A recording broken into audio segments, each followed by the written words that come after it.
Got a bunch of cowards in New Orleans. And I'm going to tell you what I mean by that.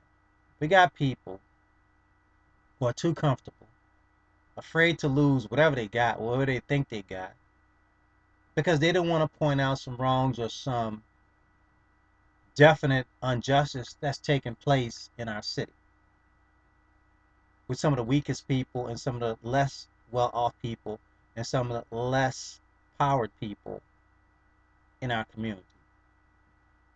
They're cool with that. They're good with that. They go to sleep every night, not even giving that a second thought because they don't want to lose what they have. And let me tell you something about losing what you have. And let me tell you something about cowards. Number one,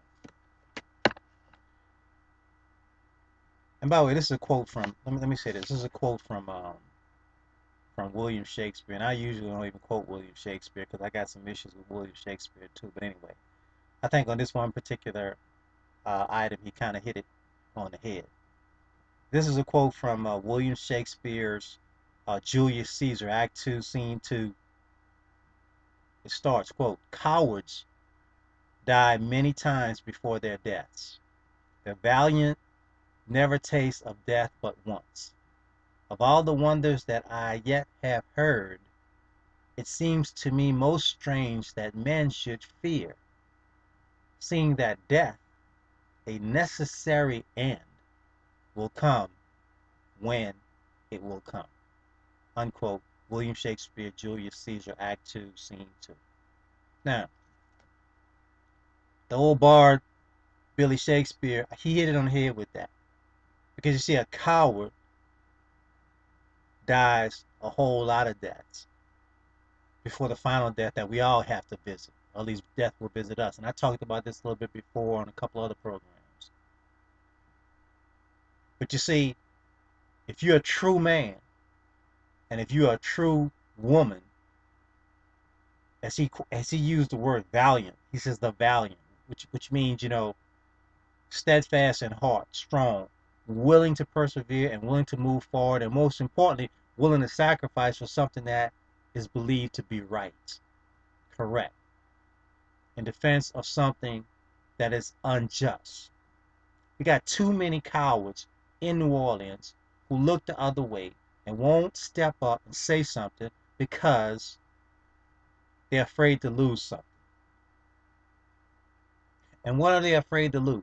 What they what they home, their home that has a 30-year mortgage on it that they don't own and that they will never own. By the way, you never really own your property anyway. You need to look into that. I challenge everybody out there within the viewing audience. Go look at the deed of your property. Read it. And when you look at a certain part of it, you will see that it says you are a tenant of that property. Now there's some other legalese around there and all kind of different little uh, additions and addendums to that. But when you take off all the layers and you take up all of the different uh, statements that surround that, the true meaning is you're only a tenant, which is a temporary holding. And if you think that I'm not saying something that's factual, all you have to do is look at all the foreclosures, look at all of the sales that are taking place right now for properties that have been snatched away from people for a lot of different reasons, tax liens, other sorts of liens, and the like. Then you begin to really understand some things. So those who are tied into this fact that, oh, I own my home, no, you don't. What you own is your own debt. So if that's one of the things that you willing to be a coward for, you better understand what you're being a coward for. All right.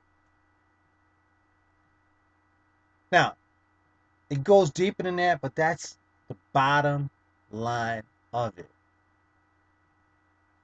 All right.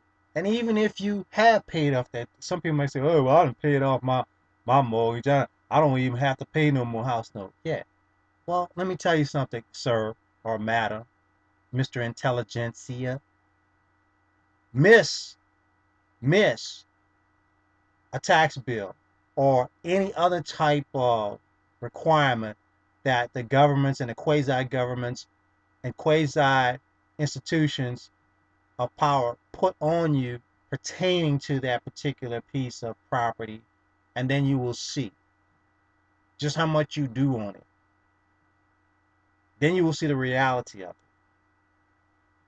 But anyway, I digress on that. The point is, I'm saying, if that's one of the things that you're being a coward about and you're willing to stay shut and not step up and step forward and speak about things and say things, I don't care if it's in on your job, I don't care if it's in your church, I don't care where it's at. If you see something that's not right, and if you see something that's unjust, and you see something that's causing some pain and some problems for individuals unwarranted, you need to be a man, and you need to be a woman, and you need to step up and you need to address that. Bring it to the forefront. And hey, you know what?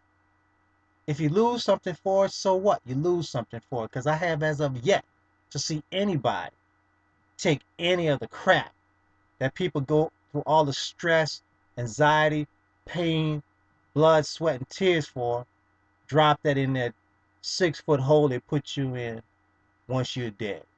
I haven't seen it. And guess what? If they do put some stuff in there, just wait a little while. Somebody gonna wind up ripping that off anyway. Cause they ain't gonna do you no good in that hole. None. So you need to readjust the thinking process on that. What are you afraid to lose? You're afraid to lose a job?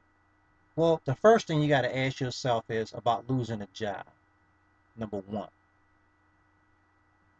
There was a point in time when you didn't have that job.